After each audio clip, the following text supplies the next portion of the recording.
Okay, so good afternoon. We are in double digit leads.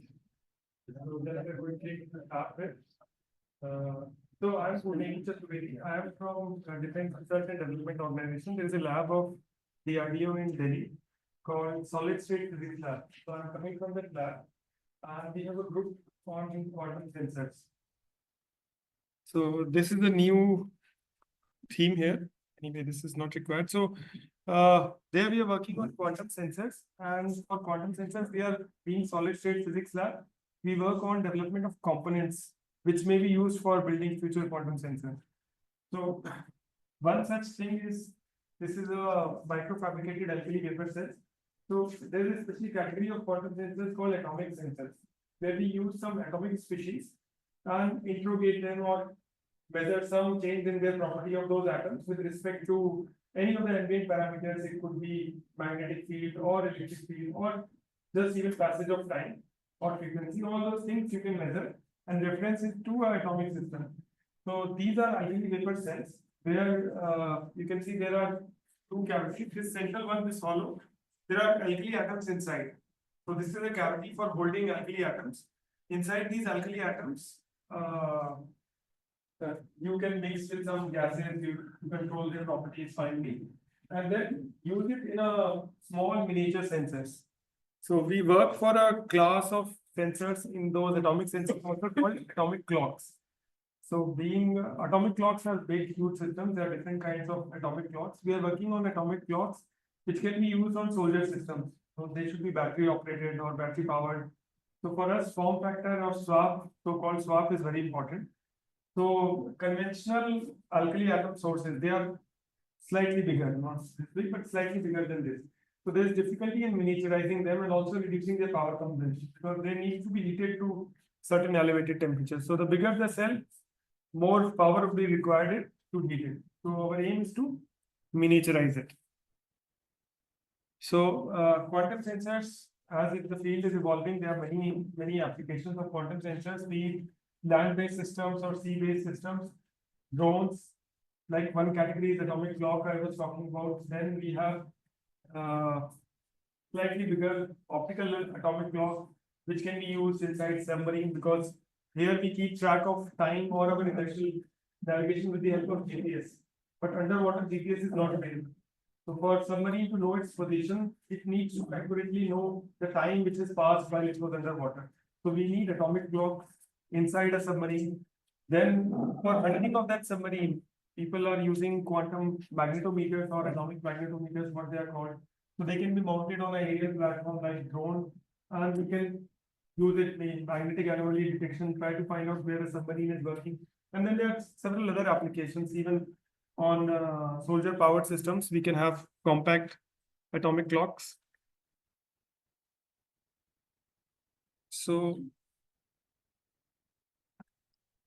So these are the ongoing and planned activities of SSPL. So we talked about quantum sensors. Two quantum sensors I talked about specifically. One is ultra small atomic clock. The other is a miniature atomic magnetometer. So these two we are working on.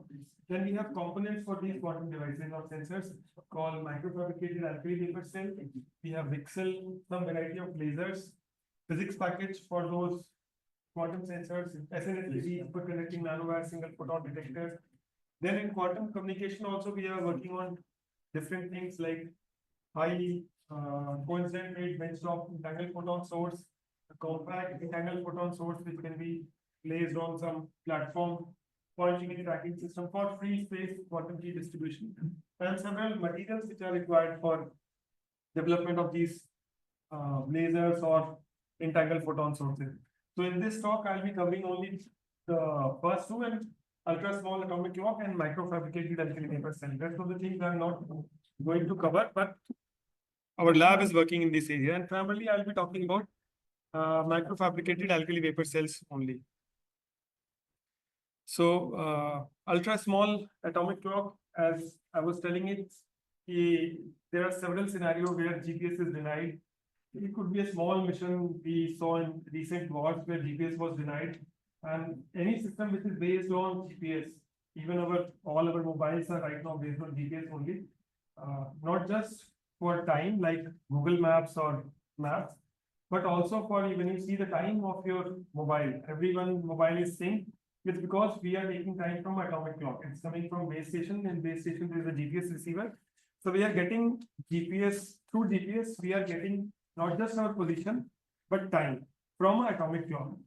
So, and that time is used to, that reference of time is used to generate frequency. So our wireless devices are able to communicate efficiently.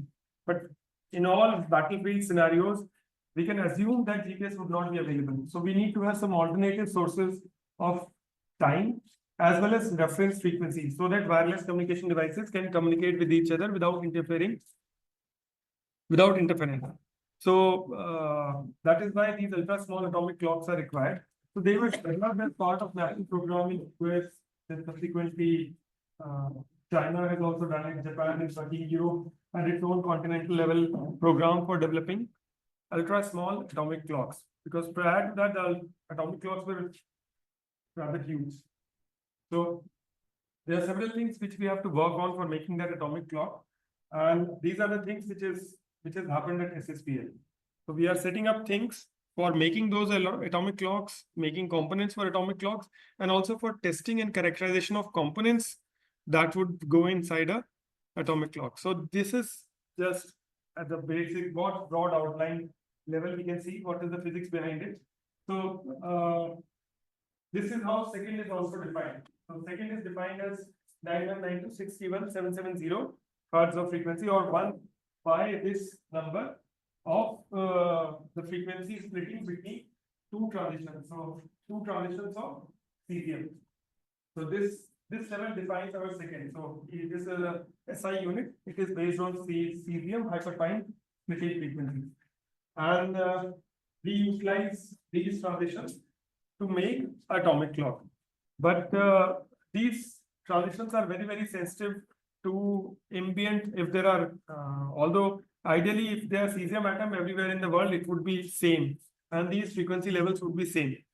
But even though they are atoms, they are identical, but they are still dependent on their ambient conditions. One being magnetic field. If there is magnetic field, there could be some change in this number.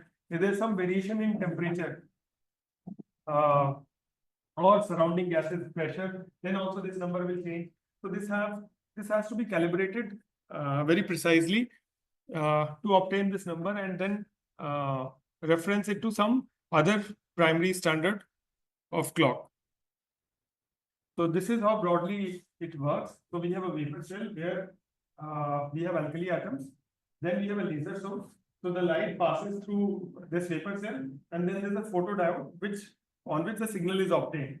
So we scan the frequency of this laser diode by varying its current. So when you vary the current, the laser frequency, the frequency of the laser changes slightly. They're very little.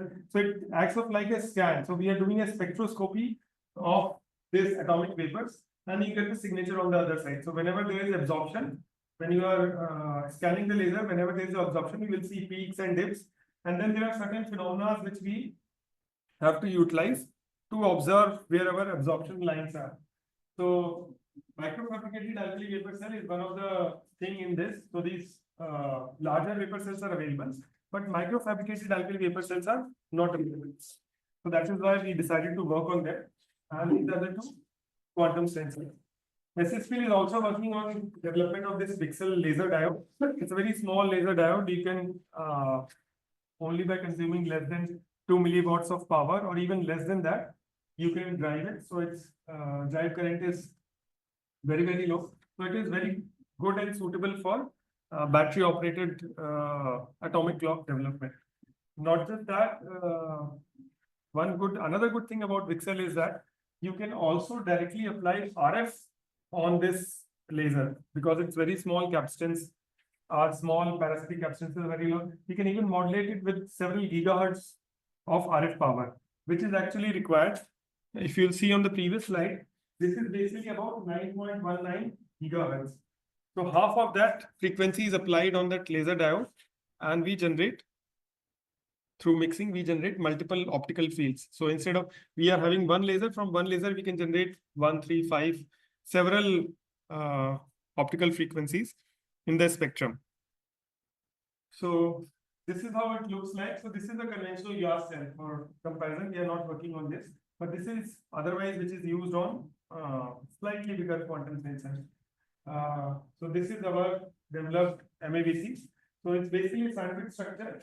So the central part is made of silicon wafer, our conventional silicon fabrication technology, and we sandwich it on both sides by glass. So we have a seal cavity, and inside this cavity we fill it with alkali pills. Alkali atoms is cesium, rubidium pills, which are filled inside, and then you all would have heard about sodium or potassium. They are very reactive. In your labs, you would have heard it catches fire immediately. So rubidium and cesium are in that same category, but they are much more reactive than sodium. So we cannot handle them in air. So we use some inert compounds of these cesium and rubidium, and then they are sealed inside. Now, after sealing, we have to elevate the temperature of this area above 650 degrees centigrade locally in that area, so that this dissociation of this compound takes place and cesium or rubidium vapors are released. But the only problem is this glass softening temperature is only 550. So we have to heat inside without heat inside up to 650 degrees centigrade without exceeding the external temperature beyond 550, which we have done. So this is how it looks.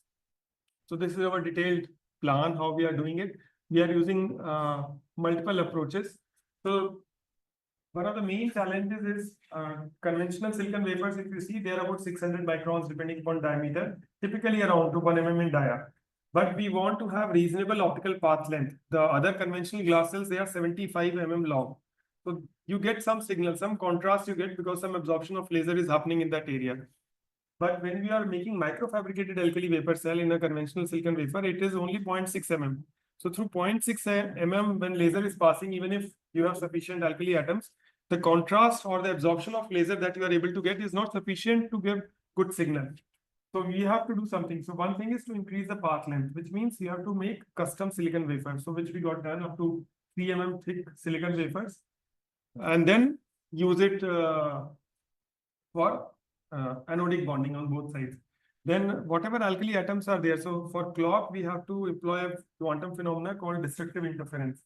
So where we trap these atoms in coherent population trapping state, and any disturbances on the wall or roughness on the wall destroys this coherence phenomena.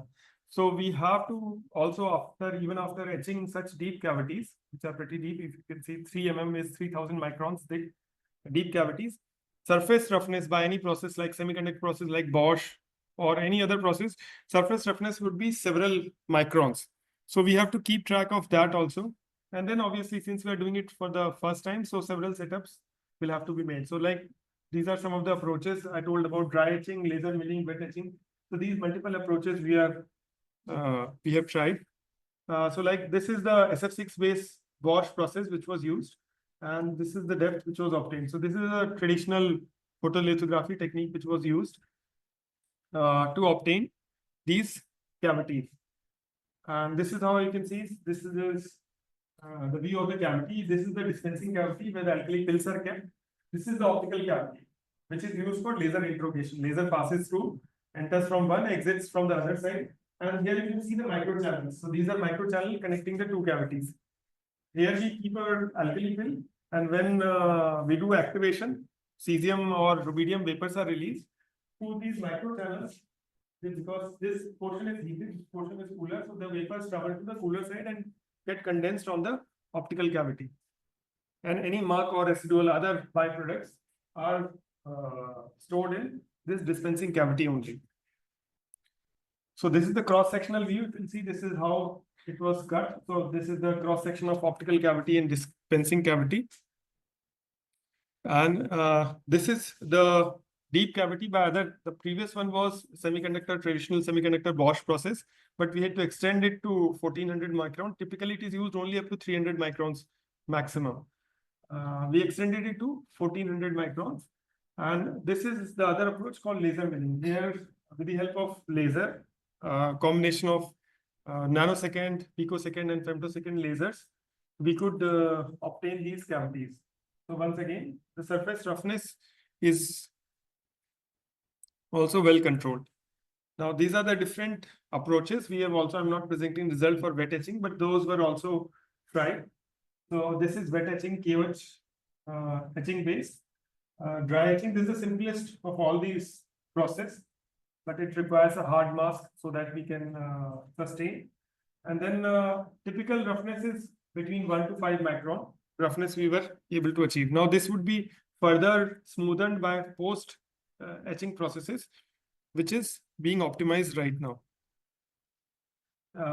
The next step after this is, once you have made those cavities in silicon, we have to seal it from both sides. So this is done by a process called anodic bonding. And while we are doing it, we do one more step, alkali pill incorporation. So these are the alkali pills. These are very small pills. You can see the pills are kept in these chambers or the dispensing cavity. And there are different variety of microchannels which are built, wider, narrower. And this is one of the typical parameters for anodic bonding. So we do it for a few hours and anodic bonding is done. So since we are doing it with alkali metals, traditional anodic bonding process are for, say, dual stack. You do silicon to glass bonding. Here we have to do 3 stacks. We have even done 5 stack. There it is glass, silicon, glass, silicon, glass. So up to 5 stacks you can bond, and you can increase the optical path length of these microfabricated alkali vapor cells. And then misalignment of silicon and glass is also an issue, because conventional anodic bonders which are available, so they are generally made for full wafer level alignment. When we have to do with such thick silicon and glass, we face certain problems, so which were overcome. Once that stack is done, the cell is inside, now we have to do process called laser activation, so on which custom setup was developed. So we use high powered laser and then focus it onto a narrow spot. Here you can see this is the area which is being heated. So the glass, as we remember, the glass softening temperature is only 550 degrees centigrade, and we have to heat inside up to 650 degrees centigrade. Here the pill is getting red hot, while still the rest of the surface is here. It is because we are focusing the high powered laser to a very narrow spot, so that localized heating of only the alkali atoms are being happening. And then through these channels, the vapors are getting transported. So you can see this is part of the pill which was used. And here this shiny or lustrous element that you see, this is the cesium which is transported to the other cavity. So by this, the reaction is given below. Similar reaction is there for rubidium also. And then we can release alkali atoms and use it as a reference. As I was talking about, these are very sensitive to surrounding other atoms, because whenever you are doing packing of or anodic bonding, whatever gas, although it's inside vacuum, but still some gas molecules would be present. They also get inside along with the pill. So there is small variation in those, whether it is nitrogen, argon, even in inert also, they do the frequency shift. So we have to monitor that also. What we found out that for optimum ratio, say 0.35 organics to nitrogen at around 82 or 83 degrees centigrade, we see that the frequency shift is almost nil. We get a temperature coefficient of frequency shift close to 0, because this is at the top of this peak. So if you are able to somehow hold the temperature around this point, the frequency will not, and we are able to maintain the cell temperature within, say, a few tens of millikelvin, then frequency will not shift, and we can use such a microfabricated alkali or MAVC as source of time. Then for heating it, since we have to heat it to 80 degrees centigrade, we require a heater. Since we are going for microfabricated approaches, so we have plant for integration of microheater along with the MAVC cavity. So these are the two elements you can see. This is the about few hundreds of ohm heater, and this is the 10 kilo ohm resistor which was patterned in the same go. And this done thermal temperature simulation and fabricated structures. So after all this, this is what we get. So this is the what we have demonstrated, our capability to fabricate such MAVCs with ultra deep cavities. So we can go from, we started from very low thicknesses. Now we can go up to 3 mm. So up to 3 mm path length, we can fabricate MAVCs. Then we are right now building on several setups for characterization of these cavities, because they have to go into atomic clock. So atomic clock is supposed to run. It should not, clock is supposed to run for years altogether. It should not fail. So we have to do long-term characterization studies. So those setups are being built at our Quantum Technology Research Center. Parallelly, we are working on different other components of that are required for building that USAC, a small atomic clock, like non-magnetic heater enclosure, Helmholtz coils, or magnetic shield. Then this is the laser module which we use for generating multiple coherent spectra, and then custom RF synthesis, because we have a limited power budget also. So we have to fabricate them, and maybe the results are not very able, but these are the specific frequency. This is 4.596. This is what we are able to generate. This is half of the cesium hyperfine splitting 9192. It's half of that. So you apply that, and then you get 2 side bands. Those are used. So then for that purposes, we developed a custom software also, laser spectrum generation and analysis software, where so this is what I was talking about. So this is the central frequency, and then you generate side bands, so multiple side bands of your laser, and use it to interrogate your alkali atoms. So you do not shine just one light, but this spectrum you use to excite the alkali atoms, and then use it for analysis. So you can see as the RF signal is increased, so this is the main laser output. These are the side bands. So gradually, if you see the side bands, the power is getting transferred from central band to side band. So the amplitude of central band is reducing, and side bands are getting generated. So this is how it looks on a 3D plot. So these thick lines for central band, and these are first side band. So you can see here we are increasing the power. As we are increasing the power, the central side band is gradually, the amplitude is reducing, and first side band, you can see the first side band as well as second side band, their amplitude is increasing, and you also see a slight shift. So this is the shift of laser frequency as power is given to it. And this is what happens to the sideband. As you increase the power, the amplitude of central sideband decreases, and first and second order sideband. This is what we have done to optimize and find out the optimum operating point for our laser. And this is how the physics package scheme would look like. And these are some of our setups there. So for characterization, testing, activation systems, several such systems are being built at our Quantum Technology Research Center. And these are some of our partners, IITs, ISCs, then Delhi universities, and then these are some of our, these are 2 DRDO foundries, GATEC and STARSI in Hyderabad and Bangalore, and then CMTI, another Ministry of Heavy Industries fabrication facility. So that's all from my side. Thank you.